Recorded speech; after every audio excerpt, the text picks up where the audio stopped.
let us now look at two results obtained from the monotone convergence theorem.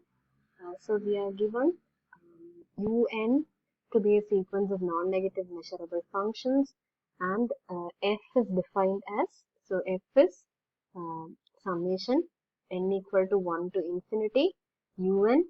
Then we need to show that integral F is equal to summation n equal to 1 to infinity integral UN. So for monotone convergence theorem, we need to form a sequence of an increasing sequence of non-negative measurable functions. That's monotone convergence theorem. So we have a sequence Fn of increasing sequence of non-negative measurable function, and F is equal to limit Fn almost everywhere. Then in that case, integral F will be limit Fn. So here we are given a sequence of functions UN, non-negative measurable functions, and then number increasing sequence of form G. Now for this sequence, so let us consider the sequence of partial sums. Okay, so we have summation UN. Summation UN എന്ന് പറയുന്ന സീരീസിന്റെ partial sums consider. So Sn is defined as sum of the first n terms of the sequence, so that will be summation k equal to 1 to n uk. So since these are non-negative functions, partial sum എടുക്കുമ്പോൾ that will give us an increasing sequence. So that will be increasing and that will be non-negative. So sequence Sn is a sequence of non-negative measurable functions, and they are increasing, and we have limit n tends to infinity Sn equal to f. Okay, and again Sn plus 1 and first n plus 1 terms in the sum ആയിരിക്കും that is greater than sum of the first n terms. So we will obtain Sn plus 1 greater than or equal to Sn. അപ്പോൾ നമുക്ക് sequence Sn എന്ന് പറയുന്ന sequence of non-negative measurable functions ആണ്, and limit Sn equal to f and Sn increasing ആണ്. So these are the conditions required for the monotone convergence theorem. So sequence Sn is increasing, sequence of non-negative measurable functions such that limit n tends to infinity Sn equal to f. So now we can apply the monotone convergence theorem to this. So by monotone convergence theorem, integral f will be equal to limit n tends to infinity integral Sn. In Sn എന്ന് പറയുന്നത് that will be summation k equal to 1 to n uk. Now this is integral of u1 plus u2 plus etc.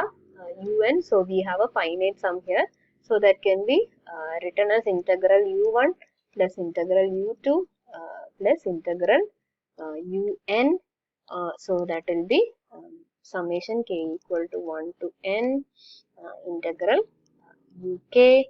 Now taking the limit as n tends to infinity, we will get summation k equal to 1 to infinity integral uk. So that can be written as summation n equal to 1 to infinity integral un. So we will obtain integral f equal to summation n equal to 1 to infinity integral un. So that is the required result. And similar, one more similar theorem. The next proposition is, so f is a non-negative function, and ei is a sequence of it's a disjoint sequence of measurable sets, and we have e equal to union ei. Then integral over ef will be equal to summation integral over ei f. So f is a non-negative function, and we have a sequence ei, that is a disjoint sequence of measurable sets such that e is union ei. Then you need to show that integral over e f is summation integral over ei f. So let us see how we can use the monotone convergence theorem in this. And that sequence ei is a sequence of disjoint sets, For disjoint angle, so when you take the characteristic function, so chi of union 1 to infinity ei will be summation 1 to infinity chi of ei. That's the property for disjoint sets. So integral integral over e, f can be written as integral f into chi of e. Ni e എന്ന് പറയുന്ന union 1 to infinity ei ആയിരിക്കും. So we can replace by chi of union 1 to infinity ei. So that is now this is equal to summation chi of ei. So f into summation chi of ei. Now this is equal to integral summation 1 to infinity. So we can take f inside, f into chi of ei varum. Now by using the previous result, this will be summation 1 to infinity integral f into chi of ei. So this can be now rewritten as integral over ei f. So integral over e f will be summation 1 to infinity integral over ei f. So that completes the proof. Now let us look at one more definition. So we will define when do we say that a function is integrable. So when do we say that a non-negative measurable function is integrable. So we say that a non-negative measurable function is integrable if over a measurable set e, if integral over e is finite. So if integral over e f is less than infinity, then we can say that the non-negative measurable function f is integrable. So that's how we say that a function is integrable. Now let us look at a result.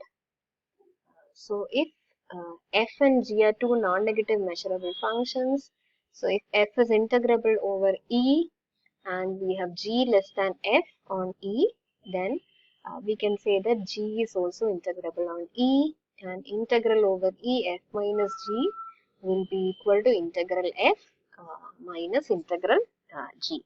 So we have the fact that f and g non-negative measurable functions ആണ്, f integrable ആണ്, and g less than f ആണെങ്കിൽ we need to show that g is also integrable, and it is satisfied this result. Okay. Now since f and g are non-negative measurable functions, the non-negative measurable function will satisfy this property. So integral over e f plus g equal to integral f plus integral g. ഇത് നമ്മുടെ non-negative measurable function properties ന്റെ കണ്ടിട്ടുണ്ട്. It will satisfy this result. Now the function f can be written as f minus g plus g. So integral over e f can be rewritten as integral over e f minus g plus g. F g less than f ആയതുകൊണ്ട് f minus g greater than or equal to 0 ആയിരിക്കും. g യും non-negative ആണ്, അപ്പോൾ ഇതും greater than or equal to 0 ആയിരിക്കും. So you have two non-negative measurable functions up to the e condition satisfy ചെയ്യും. So you can write it as integral over e f minus g plus integral over e g. We are given that f is integrable. If f integrable ആയതുകൊണ്ട് e value finite ആയിരിക്കും. So the left hand side is finite. അപ്പോൾ അത് equal to right side le function നോട് equal ആണ്. So right side le integral നോട് equal ആണ്. So right side le sum finite ആയിരിക്കണം. So therefore we can say that integral over e g is finite and integral over e f minus g is also finite. So since this integral is finite, so therefore g is integrable on e. So that gives the first result, g is integrable. From the result 1, idum finite ആണ്, integral over f finite ആണ്, integral over g finite ആണ്. So integral over e f minus g can be written as integral f. So take this to the left side. So we'll get integral over e f minus g equal to integral e integral over e f minus integral over e g.